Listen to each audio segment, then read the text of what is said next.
Hello everyone and welcome to this week's edition of Reino de las Mascaras, the Kingdom of the Masks. I am your host as always, Reino Mascaras, and today we're going to celebrate episode 30 in style with a little bit of Q&A. So let's get right down to it. So, Rack of Ribs, sorry Phil, I'm not using that other name, family-friendly show, bud, wants to know the best Rey Mysterio mask. So, my opinion, the best Rey Mysterio Jr. mask is the Phantom mask from Halloween Havoc 1997. Just an iconic mask from an iconic match.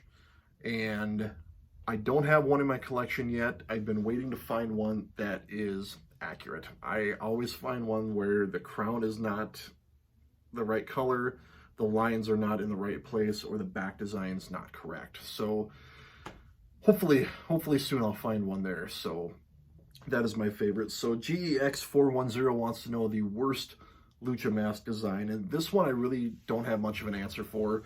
I don't remember bad masks like I remember good masks. So to me, the worst ones are the ones that are just blatant rip-offs. Like somebody takes something like this, does no changes to it, and adds like a mohawk piece or something and passes it off as their own. You know, tribute masks, fusion masks, those are a different thing. I just feel like lazy masks just are they just kind of make me hang my head a little bit. So Pack Smoker wants to know, do I prefer Mystico or Rey Mysterio Jr.'s general mask design, and what are my favorites from each? So my favorite Rey mask is just the traditional one. This is the one I saw first when I first saw Rey Mysterio Jr. on WCW, so this is always going to have a soft spot in my heart. You know, just the base, the phoenix, the crown, and in the earlier days, the mesh over the eyes. Just, to me, the perfect Rey Mysterio Jr. masks. Mystico-wise, I like this guy right here, the gold and silver split. This particular one I do have, and it is signed by Mystico, and it is ring-worn. I don't know which match it was used in, simply because that particular design is pretty common, with Mystico. So overall, I would say I gravitate toward Rey Mysterio Jr.'s catalog. He's just got so many different types of masks, so many colors, so many designs. So that's kind of where I would say I gravitate towards. So Nikes wants to know, what kind of masks do I recommend to rising stars? And I did clarify the question with them. It is in terms of the material that an up-and-coming wrestler would want to wear. And to that, I would say whatever's comfortable. You know, there's guys like Bandito, like Aramis, and Gravity that wear full-on, everything's covered. And I'm not sure I could pull that off. You know, I haven't been in the ring in over 20 years. I don't know how it would work if I put something that completely covered my nose and my mouth. I'm pretty sure I would gas really quickly. So I would just say know your limits. You know, a very cool mask design is awesome, but if you're adjusting it all the time, if you are uncomfortable in it, if you are unable to breathe, it really defeats the purpose. You don't want to be just miserable while you're in there. So comfort over style, at least in the beginning, is my suggestion. So Thunder Files, who by the way has a fantastic YouTube channel, you should subscribe to it if you're not already. Do it after the video. He wants to know who benefited the most from being unmasked and who benefited the least. So kind of a loaded question. I did try to limit myself because one could make the argument that someone like Eddie Guerrero benefited the most from unmasking. However, he did it voluntarily. It was not lost in an apuestas match. So going with those parameters, it's kind of tough because a lot of guys went on to have great careers without their masks. Andrade sticks out. You know, he was La Sombra for a long time, and he unmasked and eventually went to WWE and became Andrade.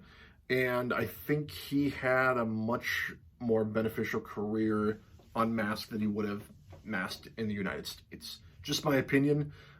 He's got a very marketable look, very good on the mic, So I think he would definitely be one that benefited quite a bit from losing a mask. As far as who benefited the least, I'm going to be a little biased here, and I'm going to say the 2 years that Rey Mysterio Jr. spent unmasked, I don't think he did anything in that time frame that could not have been done with him wearing the mask. Furthermore, the match where he lost the mask was a complete throwaway. It wasn't a long-time feud ender. It wasn't against a fellow luchador that he has gone to war with many times. It was just a throwaway tag match. And like I said, nothing he did from unmasking to remasking in WWE, I don't think anything in that time period required him to not have a mask on to do it. Just my thoughts anyway. On top of that, a week after that match happened, Rey and Psicosis were supposed to have a mask match in Mexico. So I feel a little gypped that we didn't get a great Apuestas match between those two. It would have been a great match. So a little biased there, but that was how I felt. Berto Lamas wants to know, what mask could I literally wear all day at an event and still be comfortable? This one I could probably pull off pretty well. This Rey, probably the same. Anything with an open mouth or a loose-fitting mouthpiece, I could probably do pretty well with wearing during the day. I did a couple of years ago wear a La Parka mask to work for Halloween. It got a little uncomfortable toward the end of the day with the full face covering. I also wore a Drago mask, and that was a little heavy on my head, but it was able to be pulled off. So Zach the Oddball wants to know a mask design I feel more people should see. Teton Day of the Dead. This is one of my favorite Teton pieces. I actually wore this for Halloween last year, and there's a few families in my neighborhood that did come from Mexico, and when I came out to give their kids candy and they saw the mask, they about fell over. They were pointing at it, they were complimenting it, they wanted to see it closer, they wanted to take pictures with it. But just an overall, you don't see it very often, obviously, because it's kind of like a one use a year type mask, but this would be one I would say. And I mean, pretty much any Teton mask is going to be a home run. The man's got the best lucha mask game in wrestling today, bar none. So yeah, love to Teton on that one. So last but not least here, Pack Smoker wants to know, if I had to wear a wrestling mask for the whole year, what would it be? I would say probably a Lucha Brothers mask, more than likely Penta. Penta masks have a very wide opening for me anyway, so it's very comfortable for me to wear. I don't have to worry about a chin piece coming undone or not fitting at all. So I don't know exactly which one I would do, but probably a Penta El Cero Miedo mask is one. If somebody said, hey, for 365 straight days you got to wear a mask, probably be a Penta mask. So I hope I answered everybody's question to the best that I could there. Obviously, ping me if you want more information, if you want me to clarify anything that I did say.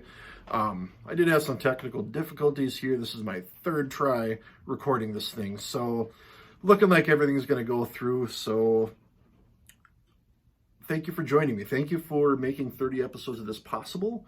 I will say thank you to my subscribers. I checked my channel. I didn't realize I had 43 of you at the time of recording here. So thank you so much. Thank you, everybody.